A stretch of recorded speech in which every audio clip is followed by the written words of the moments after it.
Di desa Karangjati, sebuah desa terpencil di Jawa Tengah, berdiri warung sederhana milik Bu Sarti, seorang janda miskin dengan seorang anak lelaki bernama Darto. Sehari-hari, Bu Sarti menjajakan ayam goreng di pasar. Warungnya kecil, seadanya, beratapkan seng, dan berdinding triplek, tapi harapannya besar, agar Darto bisa sekolah tinggi dan lepas dari jerat kemiskinan. Sayangnya, dagangannya selalu kalah saing dengan warung milik Bokwar, penjual ayam goreng yang berada tepat di ujung pasar. Ayam goreng Bokwah gurih, harum, dan selalu habis sebelum jam 9 pagi. Sementara warung Bu Sarti sering pulang dengan dagangan sisa dan minyak jelantah yang tak layak pakai lagi. Malam-malam Bu Sarti habiskan dengan tangis dalam doa. Sementara Darto tidur dengan perut setengah kenyang. Hingga pada suatu malam, segalanya berubah. Malam itu hujan deras mengguyur desa. Atap seng rumah Bu Sarti menirukan suara drum tua yang dipukul berkali-kali. Suaminya sudah meninggal 2 tahun lalu karena kecelakaan, dan kini hanya Darto satu-satunya tempat Bu Sarti menggantung harapan. Tiba-tiba terdengar ketukan pelan di pintu. Tok tok tok.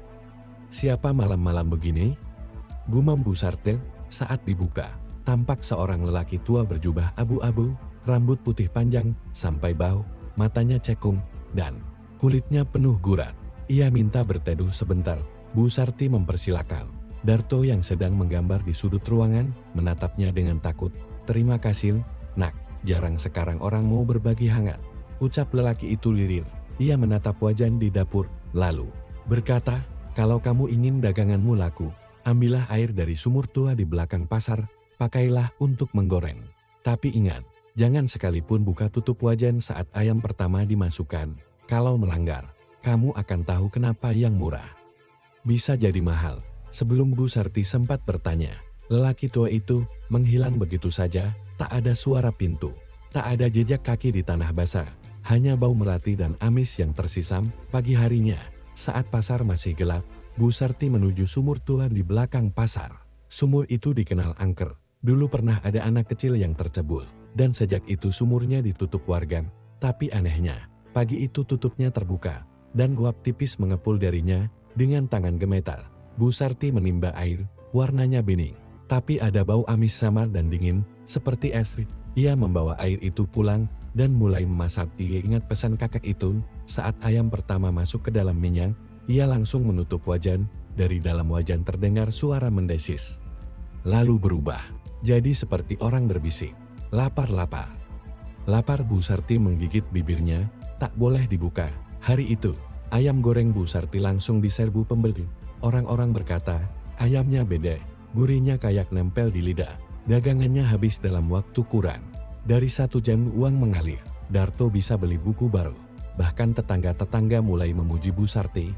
Namun mulai malam itu, gangguan dimulai. Di dapur, suara wajan berdesis terus-menerus meski tak ada apa. Bau amis memenuhi ruangan. Darto mengaku melihat bayangan hitam berdiri di pojok dapur, mengawasinya setiap malam. Ketika Bu Sarti membuka lemari es, ia menemukan ayam-ayam segar berubah bentuk, seolah memiliki mata dan mulut yang menganga. Tapi ia tetap memasak, karena tiap hari hasilnya makin besar. Bintang malam Jumat Kliwon ketiga, rasa penasaran mengalahkan rasa takut. Saat menggoreng ayam pertama, Bu Sarti tergoda membuka tutup wajan, hanya sedikit. Katanya, hanya mengintip. Tapi saat tutupnya terbuka, ia melihat bukan ayam yang sedang digoreng, melainkan tangan manusia, tangan yang menggeliat, seolah sedang minta tolong. Minyaknya berwarna merah kehitaman, dan wajan berisi cairan yang mendidih seperti darah. Ia teriak dan jatuh pingsan. Keesokan harinya, di pasar, pembeli tetap ramai. Bahkan lebih ramai dari sebelumnya. Mereka tertawa sambil mengunyah dengan lahap.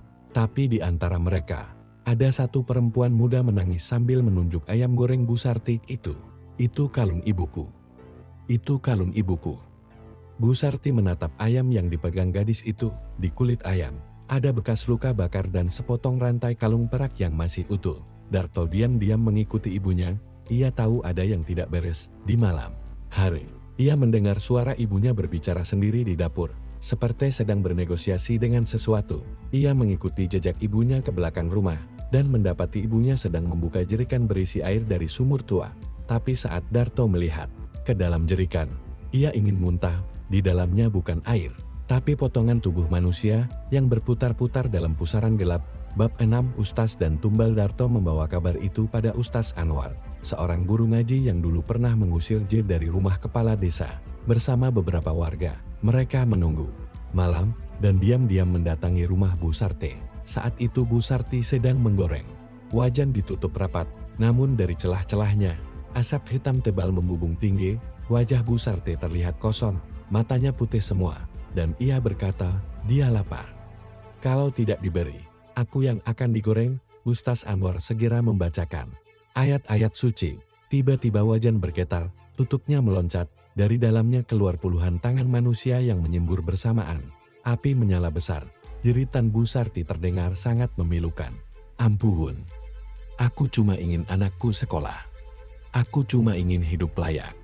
Tapi tubuhnya meleleh seperti lemak panas, matanya keluar lebih dulu, lalu rambut, lalu lidahnya menjulur seperti dijilat api tak kasat mata. Bintang-bintang keesokan harinya, rumah Bu Sarti hangus. Tak ada jasad ditemukan, hanya wajan hitam besar yang utuh di tengah dapur. Di dalamnya, ada sebuah mata manusia, masih terbuka, menatap kosong. Sumur tua di belakang pasar ditutup permanen oleh warga dan disemen. Tak ada yang berani mendekat, bahkan sekadar untuk membuang sampah. Warung ayam goreng Bokwah pun ikut tutup. Desas-desus beredar bahwa ia juga pernah mengambil air dari sumur itu, tapi berhenti setelah melihat bayi berdarah dalam minyaknya. Bintan.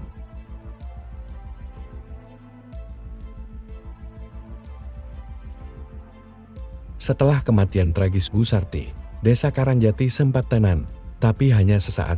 Beberapa hari kemudian, anak-anak kecil mulai menghilang. Pertama, bocah penjual koran, lalu dua kakak beradik. Saat bermain petak umpat, setiap kali hilang, bau minyak goreng panas dan amis darah muncul. Di sekitar lokasi terakhir mereka terlihat, Darto, yang kini tinggal bersama Pak Lurah, mulai mengalami mimpi buruk.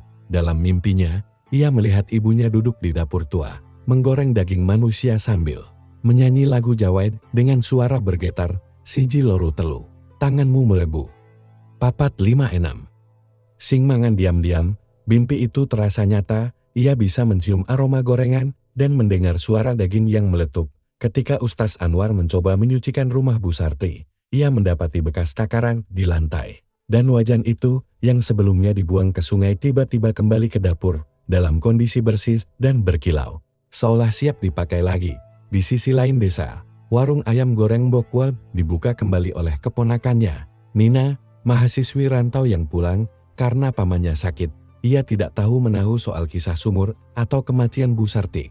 Tapi saat ia membersihkan warung, ia menemukan sebuah catatan tua milik Bokwah yang sudah meninggal mendadak di Jogja. Isinya resep ayam goreng. Namun di balik halaman resep itu, ada tulisan tangan menggigil, air dari sumur tua. 1 jerigen kecil cukup untuk seminggu. Tapi tiap malam Jumat harus dikembalikan. Jangan biarkan minyak lapar terlalu lama. Nina bingung, tapi ia tak mengerti maksudnya. Hingga suatu malam, seorang perempuan tua datang saat warung sudah tutup dan berkata lirih, rasanya seperti dulu. Kamu sudah menemukan minyaknya ya nak? Nina panik dan menutup warung cepat-cepat.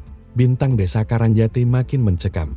Setiap malam Jumat, warga mendengar suara nyanyian dari belakang pasar. Di tempat sumur tua dikubur, Ustaz Anwar mengumpulkan warga dan menggali lebih dalam sejarah sumur itu. Menurut naskah kuno simpanan juru kunci makam, sumur itu dulunya tempat pesugihan oleh para juragan zaman penjajahan. Setiap bulan, 1 nyawa harus dijatuhkan ke dalamnya, agar dagangan mereka selalu laris. Yang ditumbalkan anak-anak, pembantu, orang-orang terbuang. Namun saat Belanda kalah perang, penduduk desa membunuh para juragan itu dan menutup sumur.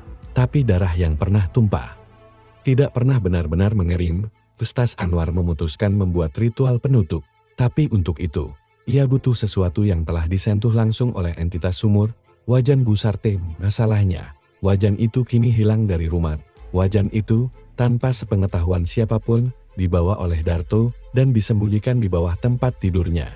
Ia tak tahu kenapa, tapi ia merasa terhubung secara gaib dengan ibunya. Ia merasa bisa mendengar suara ibunya dari dalam wajan. Masaklah untuk ibu. Sekali saja. Tolong.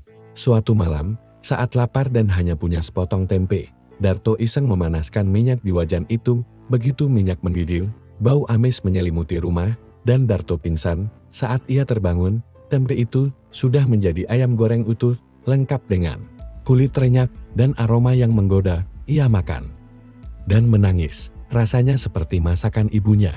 Tapi keesokan harinya, berita muncul, seorang tetangga ditemukan tewas tanpa tangan kanan, tangannya lenyap.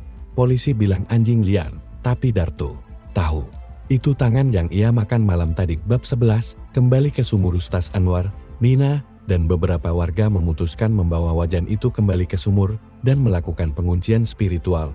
Tapi saat mereka menggali lokasi sumur, tanah mengeluarkan darah. Seekor bayi hitam muncul dari dalam tanah dan merangkak sambil tertawa.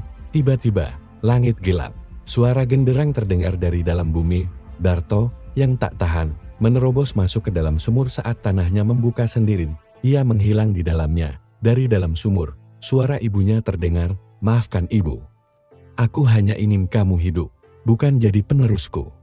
Lalu cahaya putih membubung dari dalam sumur, membakar semua uap hitam yang keluar. Setelah ritual malam itu, sumur ditutup dan disegel dengan 7 batu nisan tanpa nama, disiram air 27 dari desa tetangga.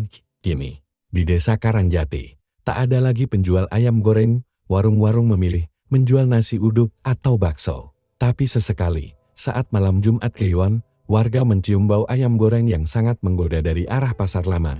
Dan jika ada yang berani mencari sumber bau itu, mereka akan menemukan jejak minyak panas mengarah ke tanah di mana sumur itu dulu berdiri. Dan kadang, di tengah uap itu, wajah Busarte muncul sebentar, tersenyum dengan mata penuh air mata.